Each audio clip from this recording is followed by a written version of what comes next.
Hello friends, ഇന്ന് നമ്മൾ PGBP എന്നുള്ള ചാപ്റ്ററിന്റെ ഒരു ഷോർട്ട് ആയിട്ടൊന്ന് നോക്കാമെന്ന് വിചാരിച്ചു. അതായത് ജനറലി എക്സാമിന് വരുന്ന ഒരു ടൈപ്പ് ക്വസ്റ്റ്യൻ അതെങ്ങനെ സോൾവ് ചെയ്യണം എന്നുള്ളതും, അതുപോലെ ഈ ചാപ്റ്ററിനെ ഒന്ന് കൺസോൾഡേറ്റ് ചെയ്ത് തരുന്ന പോലെ. ഇതൊരു റിവിഷൻ ലെക്ചർ അല്ല, അത്രയ്ക്ക് റിവിഷൻ പോലെ നമുക്ക് എടുക്കാൻ പറ്റില്ല, എങ്കിലും നമുക്ക് നോർമലി എക്സാമിന് വരുന്ന ഒരു ടൈപ്പ് ക്വസ്റ്റ്യൻ ആണ്.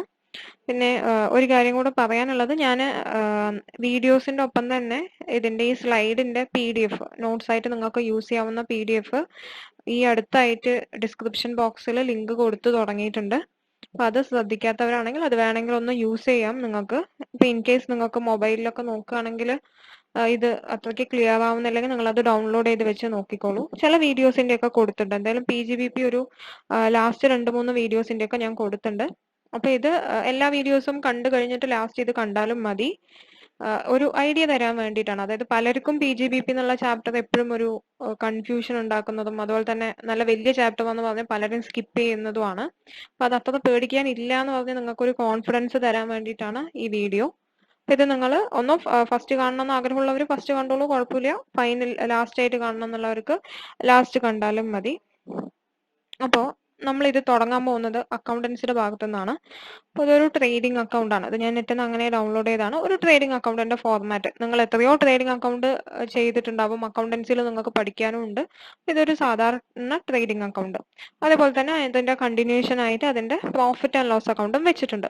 അപ്പൊ നോർമലി നമുക്ക് എക്സാമിന് വരുന്ന ഒരു ടൈപ്പ് ക്വസ്റ്റ്യൻ എന്ന് പറയുന്നത്, ഇതുപോലൊരു ട്രേഡിംഗ് P&L അക്കൗണ്ട് തന്നിട്ടുണ്ടാവും, അതിന്റെ കൂടെ കുറച്ച് അഡ്ജസ്റ്റ്മെന്റ്സും തന്നിട്ടുണ്ടാവും. എന്നിട്ട് PGBP എന്നുള്ള ഹെഡിൽ എന്താണ് ടാക്സബിൾ എന്നുള്ളത് കണ്ടുപിടിക്കാനായിട്ട് പറയും.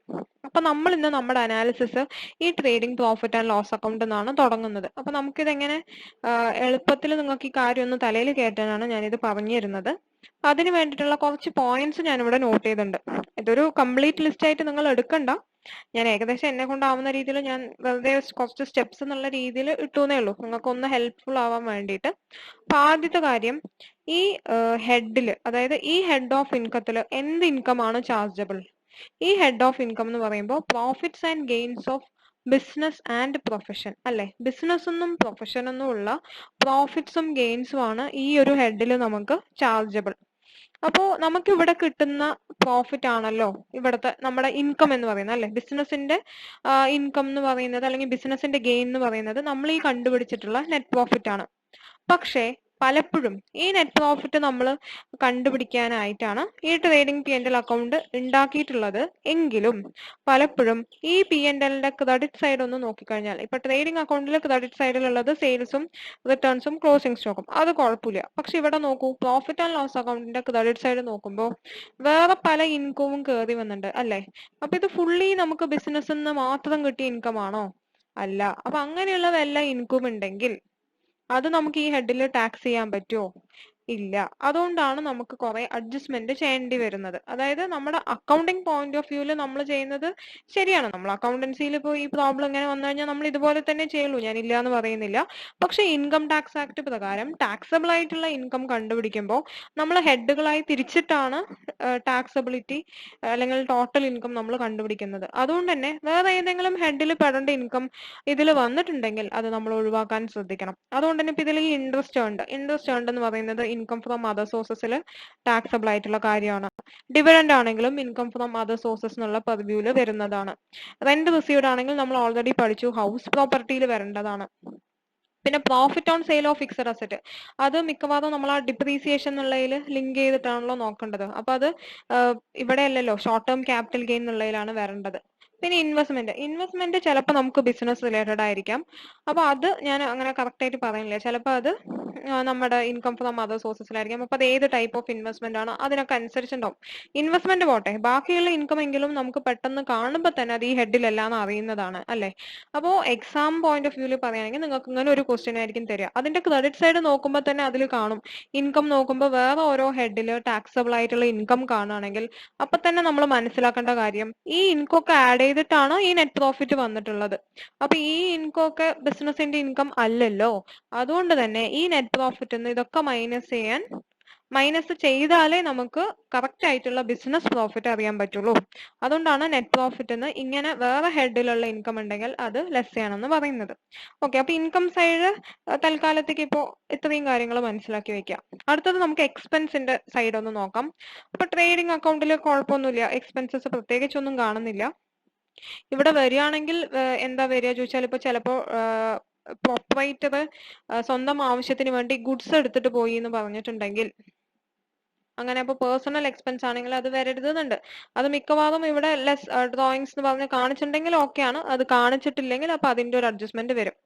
ഓക്കെ, അത് അങ്ങനെ ചോദിക്കാറില്ല, ജസ്റ്റ് പറഞ്ഞു എന്നേ ഉള്ളൂ. നോർമലി ചോദിക്കാതുള്ളത് നമുക്ക് നോക്കാം. ഇപ്പൊ സാലറി അത് ബിസിനസ് എക്സ്പെൻസ് ആണ്, അതുകൊണ്ട് അത് മൈനസ് ചെയ്തത് കുഴപ്പമില്ല. കാരേജ് ഔട്ട്വേർഡ് ബിസിനസ് എക്സ്പെൻസ് ആണ്. റേറ്റ്സ് ആൻഡ് ടാക്സസ് നമുക്കിപ്പോ ബിസിനസ് തന്നെ ആയിരിക്കണം, അപ്പൊ അത് കുഴപ്പമില്ല. ചിലപ്പോൾ ഇനി മുനിസിപ്പൽ ടാക്സ് എന്നൊക്കെ പ്രത്യേകം എടുത്ത് തന്നിട്ടുണ്ടെങ്കിൽ അത് ഈ ഹൗസ് പ്രോപ്പർട്ടിയുമായിട്ട് റിലേറ്റഡ് ആയിട്ടുള്ളതാണോ എന്ന് നമ്മൾ നോക്കണം. അപ്പോൾ വേറെ ഏതെങ്കിലും ഹെഡിൽ വരേണ്ട എക്സ്പെൻസ് ഇവിടെ ഡെബിറ്റ് ചെയ്തിട്ടുണ്ടെങ്കിലും അതും തെറ്റാണ്, അപ്പൊ അതും ശ്രദ്ധിക്കണം. അതുപോലെ ഇൻഷുറൻസ് എന്ന് പറയുന്നത് ബിസിനസ് റിലേറ്റഡ് ആണെങ്കിൽ ഓക്കെ, അല്ല പേഴ്സണൽ, നമുക്കിപ്പോ പേഴ്സണൽ ലൈഫ് ഇൻഷുറൻസ് ആണ്, ഒരു പ്രൊപ്പറേറ്ററുടെ പേഴ്സണൽ ലൈഫ് ഇൻഷുറൻസ് ആണെന്നുണ്ടെങ്കിൽ അത് ബിസിനസ്സിൽ നമുക്ക് എക്സ്പെൻസ് ആയിട്ട് ക്ലെയിം ചെയ്യാൻ പറ്റില്ല. പകരം നമുക്കത് ATCയിൽ ഡിഡക്ഷൻ ആയിട്ടേ ക്ലെയിം ചെയ്യാൻ പറ്റുള്ളൂ. അപ്പൊ ATC നമ്മൾ പഠിക്കണേ ഉള്ളൂ. തൽക്കാലത്തേക്ക് ഇവിടെ എക്സ്പെൻസ് അല്ല എന്ന് നിങ്ങളൊന്ന് ഓർത്ത് വെച്ചാൽ മതി. ഇവിടെ എക്സ്പെൻസ് അല്ല എന്ന് പറയുമ്പോൾ ഈ നെറ്റ് പ്രോഫിറ്റ് അപ്പൊ തെറ്റാണല്ലോ. ഈ നെറ്റ് പ്രോഫിറ്റിന്റെ കൂടെ ആ ഇൻഷുറൻസ് നമ്മൾ ആഡ് ബാക്ക് ചെയ്യേണ്ടി വരും. അതായത് ലൈഫ് ഇൻഷുറൻസ് ആണെങ്കിൽ ചിലപ്പോൾ നമ്മൾ ബിസിനസിന്റെ ബിൽഡിങ്ങിന്റെ പേരിൽ ഫയർ ഇൻഷുറൻസ് ഒക്കെ ബിൽഡിങ്ങിനൊക്കെ എടുക്കുമല്ലോ, അതൊക്കെ ആണെങ്കിൽ കുഴപ്പമില്ല കേട്ടോ. അപ്പൊ ഏത് ടൈപ്പ് ഓഫ് ഇൻഷുറൻസ് ആണെന്നുള്ളത് അഡ്ജസ്റ്റ്മെന്റിൽ അങ്ങനെ സ്പെസിഫൈ ചെയ്ത് തന്നിട്ടുണ്ടെങ്കിൽ നമ്മൾ അതിനെ കുറിച്ച് ബോധർ ചെയ്താൽ മതി. പിന്നെ ഡിപ്രീസിയേഷൻ പലപ്പോഴും ഒരു അഡ്ജസ്റ്റ്മെന്റ് ആയിട്ട് വരാറുണ്ട്. അതായത് ഡിപ്രീസിയേഷൻ എന്ന് പറയുന്നത് നമ്മൾ അക്കൗണ്ടിങ് പോയിന്റ് ഓഫ് വ്യൂവിൽ ചെയ്തിട്ടുള്ള ഡിപ്രീസിയേഷൻ ആണ് ഇവിടെ തന്നിട്ടുണ്ടാവുക. പക്ഷേ ഇൻകം ടാക്സ് ആക്ട് പ്രകാരം അലൗബിൾ ആയിട്ടുള്ള ഡിപ്രീസിയേഷൻ സെക്ഷൻ 32 പ്രകാരം ഇത്രയാന്ന് പറഞ്ഞിട്ട് അഡ്ജസ്റ്റ്മെന്റിൽ തന്നിട്ടുണ്ടാവും. അപ്പൊ അങ്ങനെ തന്നിട്ടുണ്ടെങ്കിൽ അഡ്ജസ്റ്റ്മെന്റിൽ തന്നതേ നമുക്ക് മൈനസ് ചെയ്യാൻ പാടുള്ളൂ. അപ്പൊ എന്ത് ചെയ്യുക, ഈ ഡിപ്രീസിയേഷൻ ആഡ് ബാക്ക് ചെയ്യുക, എന്നിട്ട് നമുക്ക് അഡ്ജസ്റ്റ്മെന്റിൽ തന്നിട്ടുള്ളത് ലെസ് ചെയ്യാം. ഓക്കെ, പിന്നെ ബാഡ് ഡെറ്റ്സ് ഓക്കെ, അതിന് അതിൻ്റെതായിട്ടുള്ള കണ്ടീഷൻസ് ഉണ്ട്, അത് സാറ്റിസ്ഫൈ ചെയ്യുകയാണെങ്കിൽ നമുക്ക് ഡിഡക്ട് ചെയ്യാം. അഡ്വർടൈസ്മെന്റ് ബിസിനസ് എക്സ്പെൻസ് ആണ്, അത് കുഴപ്പമില്ല. ഇൻട്രസ്റ്റ് പെയ്ഡ് നമ്മുടെ ബിസിനസിന്റെ ആവശ്യത്തിന് വേണ്ടി എടുത്തിട്ടുള്ള ബാങ്ക് ലോൺ ആണെന്നുണ്ടെങ്കിൽ നമുക്ക് ഇൻട്രസ്റ്റ് പെയ്ഡ് ഡിഡക്ട് ചെയ്യാം, പ്രൊവൈഡഡ് എന്താണ് സെക്ഷൻ 43B നമ്മൾ നോക്കണം. സെക്ഷൻ 43Bയിൽ എന്താ പറഞ്ഞിട്ടുള്ളത്, ആക്ച്വലി അത് പേ ചെയ്തിട്ടുണ്ടെങ്കിൽ മാത്രമേ ഈ ഇൻട്രസ്റ്റ് ഒക്കെ നമ്മൾ ഡിഡക്ട് ചെയ്യാൻ പാടുള്ളൂ. അപ്പൊ അത് പേ ചെയ്തിട്ടില്ല എന്നൊക്കെ പറഞ്ഞ് ചിലപ്പോൾ അഡ്ജസ്റ്റ്മെന്റിൽ തന്നിട്ടുണ്ടാവും. അപ്പൊ അങ്ങനെയാണെങ്കിൽ ആ കാര്യം ഒന്ന് നോക്കണം. പിന്നെ travelling expense fully four business purpose ആണെങ്കിൽ കുഴപ്പമില്ല. ചിലപ്പോൾ പേഴ്സണൽ നേച്ചറിലുള്ളത് അതിൽ വന്നിട്ടുണ്ടാവും. പേഴ്സണൽ എക്സ്പെൻസസ് ഇത്ര ഭാഗമുണ്ട് എന്നൊക്കെ പറയും. അങ്ങനെ പേഴ്സണൽ എക്സ്പെൻസ് ഇത്ര ഉണ്ടെന്ന് പറഞ്ഞിട്ടുണ്ടെങ്കിൽ അത് ആഡ് ബാക്ക് ചെയ്യാൻ നമ്മൾ ശ്രദ്ധിക്കണം. ഡിസ്കൗണ്ട് അലോഡ് കുഴപ്പമില്ല, അത് ബിസിനസ് നേച്ചറിലുള്ളതാണ്. പിന്നെ ഫിക്സഡ് അസറ്റ് നമ്മൾ നേരത്തെ പറഞ്ഞ പോലെ തന്നെ ചിലപ്പോൾ അത് ഷോർട്ട് ടേം ക്യാപിറ്റൽ ലോസ് ആയിട്ട് വരേണ്ടതായിരിക്കും, മിക്കവാറും അങ്ങനെ ആവാനാണ് സാധ്യത. അപ്പൊ അങ്ങനെയാണെങ്കിൽ അതിന്റെ കാര്യം നോക്കണം. ഇൻവെസ്റ്റ്മെന്റ് ഈ പറഞ്ഞ പോലെ നമുക്ക് പറയാൻ പറ്റില്ല, ചിലപ്പോൾ അത് ബിസിനസ് റിലേറ്റഡ് ആയിരിക്കും, അത് പിന്നെ പൊതുവെ അഡ്ജസ്റ്റ്മെന്റ് ആയിട്ട് കാണില്ല. പിന്നെ ഈ P&L ഞാൻ നേരെ നെറ്റിൽ എടുത്തപ്പോൾ പിന്നെ അത് എഡിറ്റ് ചെയ്യാൻ നിന്നില്ല, അങ്ങനെ ഇട്ടുന്നേ ഉള്ളൂ. ലോസ് ബൈ ഫയർ ഒക്കെ ബിസിനസ്സിൽ തന്നെ വരുന്നതാണ്, അത് കുഴപ്പമില്ല. അങ്ങനെ നമുക്ക് കിട്ടുന്നത് അപ്പോൾ നമുക്ക് ഈ നെറ്റ് പ്രോഫിറ്റ്, അപ്പോൾ ഈ പറഞ്ഞ അഡ്ജസ്റ്റ്മെന്റ്സ് ഒക്കെ നമ്മൾ ചെയ്യണം. അപ്പൊ വേറെ ഏതെങ്കിലും ഹെഡിൽ വരേണ്ട ഇൻകം ഉണ്ടെങ്കിൽ അത് ലെസ് ചെയ്യണം. കാരണം എന്താണ്, ഈ ഇൻകം ഒക്കെ ആഡ് ചെയ്തിട്ടാണ് നമുക്ക് ഈ നെറ്റ് പ്രോഫിറ്റ് വന്നിട്ടുള്ളത്, അതുകൊണ്ട് നമ്മൾ അത് ലെസ് ചെയ്യണം. അതുപോലെ അലൗബിൾ അല്ലാത്ത എക്സ്പെൻസസ് വല്ലതും കാണുകയാണെങ്കിൽ അതൊക്കെ നമ്മൾ ആഡ് ബാക്ക് ചെയ്യണം. ഈ പോയിന്റ്സ് ആണ് ഞാൻ ഇവിടെ ഇട്ടിട്ടുള്ളത്. അപ്പോൾ ജസ്റ്റ് ഇപ്പോൾ പറഞ്ഞ കാര്യങ്ങൾ തന്നെ ഞാൻ ജസ്റ്റ് എൻ്റെതായിട്ടുള്ള വേർഡ്സിൽ ഇട്ടുന്നേ ഉള്ളൂ. ഇൻകം ചാർജബിൾ അണ്ടർ എന്നുള്ള വിട്ടുപോയതാണ്. Income chargeable under other heads of income to be excluded. വേറെ ഏതെങ്കിലും ഹെഡിൽ ചാർജബിൾ ആയിട്ടുള്ള ഇൻകം ഉണ്ടെങ്കിൽ അത് എക്സ്ക്ലൂഡ് ചെയ്യുക. അതുപോലെ വേറെ ഏതെങ്കിലും ഹെഡിൽ അലൗബിൾ ആയിട്ടുള്ള എക്സ്പെൻസസ് ഉണ്ടെങ്കിൽ അതും എക്സ്ക്ലൂഡ് ചെയ്യുക. അപ്പോൾ ഇൻകം ആണെന്നുണ്ടെങ്കിൽ അത് നമ്മൾ ലെസ് ചെയ്യുക, വേറെ ഏതെങ്കിലും ഹെഡിൽ വരേണ്ട എക്സ്പെൻസ് ആണെങ്കിൽ അത് ആഡ് ബാക്ക് ചെയ്യുക. പിന്നെ ബിസിനസ് എക്സ്പെൻസസ് ആണെങ്കിൽ നമ്മൾ സെക്ഷൻ 32, 38 വരെയുള്ള എല്ലാ പ്രൊവിഷൻസും നോക്കിയിട്ട് വേണം എക്സ്പെൻസസിന്റെ അലൗബിലിറ്റി നോക്കാൻ. അപ്പൊ നമ്മുടെ റെന്റ്, റിപ്പയർ, അതുപോലെ ഡിപ്രീസിയേഷൻ, പിന്നെ സയന്റിഫിക് റിസർച്ചിന്റെ, അങ്ങനെ പല പല സെക്ഷനിലായിട്ട് നമ്മൾ പഠിച്ചുല്ലോ. അപ്പൊ അതൊക്കെ നമ്മളൊന്ന് കൺസിഡർ ചെയ്യണം. ഞാനിപ്പോ ഇത് ജസ്റ്റ് ഒന്ന് നിങ്ങൾക്ക് ഒരു ഐഡിയ തരാൻ വേണ്ടി ഇട്ടുകൊണ്ട് ഡീറ്റെയിൽ ആയിട്ട് പറയുന്നില്ല. അപ്പൊ അത് മുന്നത്തെ എല്ലാ വീഡിയോസും കണ്ടുകഴിഞ്ഞാൽ നിങ്ങൾക്ക് ഡീറ്റെയിൽ ആയിട്ട് അറിയും. പിന്നെ സെക്ഷൻ 40 പറഞ്ഞിട്ടുള്ള കാര്യങ്ങൾ, അതായത് TDS പിടിക്കാത്ത സിറ്റുവേഷൻസ് വല്ലതും, TDS പിടിക്കാതെ ഇപ്പോൾ സാലറി കൊടുത്തിട്ടുണ്ട് പറയുകയാണെങ്കിൽ എത്ര പെർസെന്റേജ് ആണ് നമ്മൾ ഡിസലവബിൾ, എത്ര പെർസെന്റേജ് ആഡ് ബാക്ക് ചെയ്യണം, അപ്പൊ അങ്ങനെയുള്ള കാര്യങ്ങളൊക്കെ.